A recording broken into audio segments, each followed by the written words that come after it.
আসসালামাইকুম। নবম শ্রেণীর প্রিয় শিক্ষার্থীরা, তোমাদের বার্ষিক পরীক্ষার জন্য যে নমুনা প্রশ্নটা দেওয়া হয়েছে বাংলা বিষয়ের, সেটির সমাধান দেখব প্রথম পর্বে আমরা।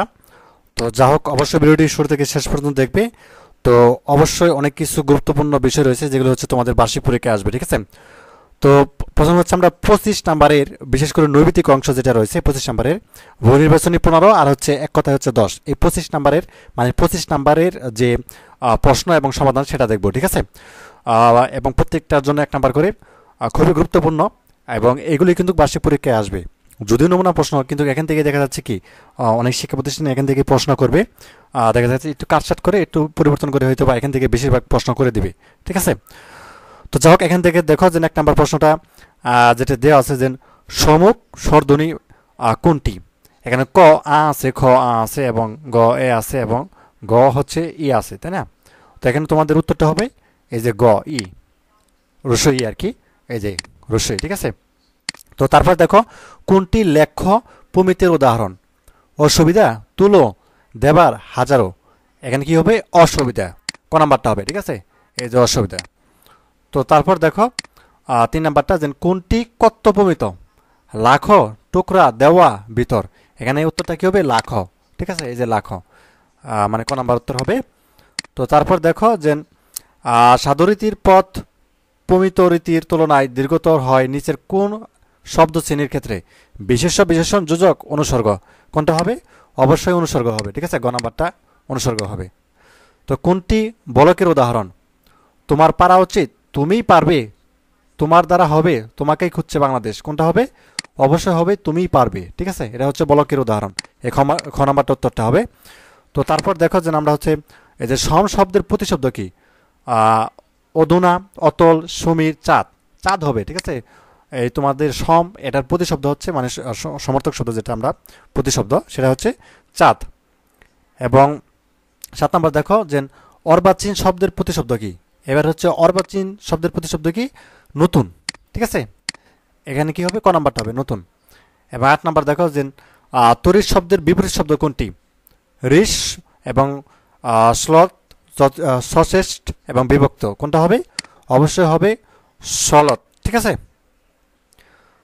তো তারপর দেখো 9 নাম্বারটা যে তিলোতমা বা তিলোতমা, এখানে তোমাদের ব্যাকেট যেটি দেওয়া আছে তিল যোগ অতমা বা ব্যাকেটে কি দেওয়া আছে?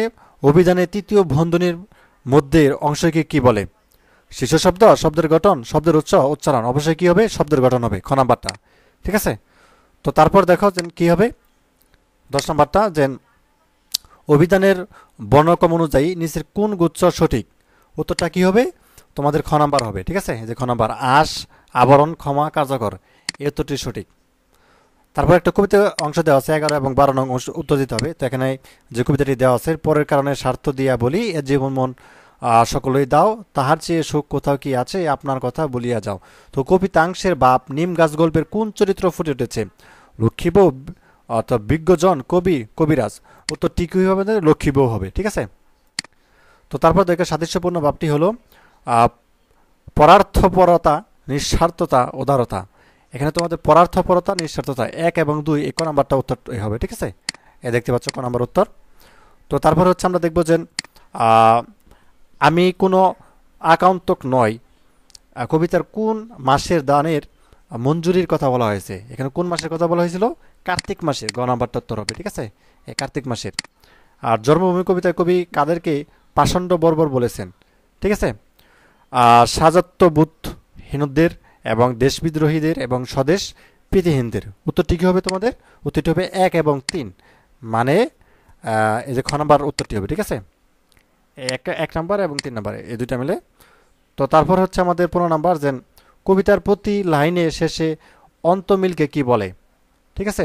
অন্তমিলকে অবশ্যই কি বলবে? অনুপ্রাস বলে, ঠিক আছে? খ নাম্বার উত্তরটি হবে, এখানে হবে খ নাম্বার উত্তর। তো তারপর হচ্ছে 16 থেকে হচ্ছে 25 পর্যন্ত হচ্ছে আমাদের এক কথায় তো উত্তর দিতে হবে। সেগুলো দেখো 16 নাম্বার, সাহেব বা সাহেব বা সাহেব বীর সম্মতি ব্যক্তি, এখানে শীর্ষপদ কোনটি? শীর্ষপদ হচ্ছে সাহেব, ঠিক আছে? এই যে সাহেব, এক কথায় উত্তর। এবং তারপর দেখো যে 17 নাম্বার যে বর্ষন্দায় লোকটির বাড়ি থেকে বের হয়ে গেল, এ বাক্যে বর্ষন্দার শব্দটিকে কি বলে? বর্ষন্দার শব্দটিকে কি বলবে? বিদীয় সম্প্রসারক বলবে, ঠিক আছে, ভিডিও সম্প্রসারক। তো তারপর দেখো 18 নম্বর, মেট্রোতেও ওঠার জন্য আমরা 2 নম্বর প্ল্যাটফর্মে দাঁড়ালাম। এ বাক্যে 2 নম্বর প্ল্যাটফর্ম কোন বর্গের উদাহরণ? এখানে উদাহরণ হবে তোমাদের ক্রিয়া বিশেষণ, ঠিক আছে, উত্তরটা হবে ক্রিয়া বিশেষণ।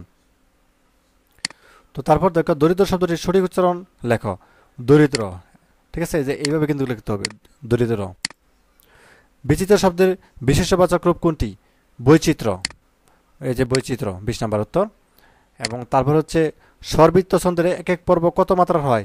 4 মাত্রার হয়, ঠিক আছে। তারপর দেখো 22 নাম্বার, যে বাষ্পরথ শব্দের অর্থ কি? বাষ্পরথ শব্দের অর্থ হচ্ছে রেলগাড়ি, ঠিক আছে। এবং 23 নাম্বার দেখো, স্মৃতিস্তম্ভ কবিতাটি বাংলাদেশের ইতিহাসে কোন ঘটনাকে অবলম্বন করে মনে করে দেয়? অবশ্যই 52 ভাষার আন্দোলন, ঠিক আছে, 52 ভাষার আন্দোলন হবে। এবং তারপর হচ্ছে আমি কোনো আগন্তুক নই কবিতার কবি নিজেকে কার অর্থাৎ চিরচেনা স্বজন বলেছেন? এখানে হচ্ছে তোমাদের কদম আলী, ঠিক আছে। এবং সর্বশেষ 5 নাম্বার দেখো, অলিখিত উপাখ্যান গল্পটি কোন প্রেক্ষাপটে লিখিত হয়েছে? উত্তরটি হবে তোমাদের উপনিবেশিক শাসনামলের প্রেক্ষাপটে, ঠিক আছে। তো এই ছিল তোমাদের বাংলা বিষয় হচ্ছে প্রথম অংশ দেখালাম, 25 নম্বরের যে এমসিকিউ বা হচ্ছে এক কথায় প্রশ্নের উত্তর দিয়ে দিলাম। তো এগুলো বাসায় প্র্যাকটিস করবা অবশ্যই, এগুলো থেকে হচ্ছে প্রশ্ন পরীক্ষা, বার্ষিক পরীক্ষা আসবে, ঠিক আছে। তো ধন্যবাদ সবাইকে ভিডিও দেখার জন্য, আল্লাহ হাফেজ।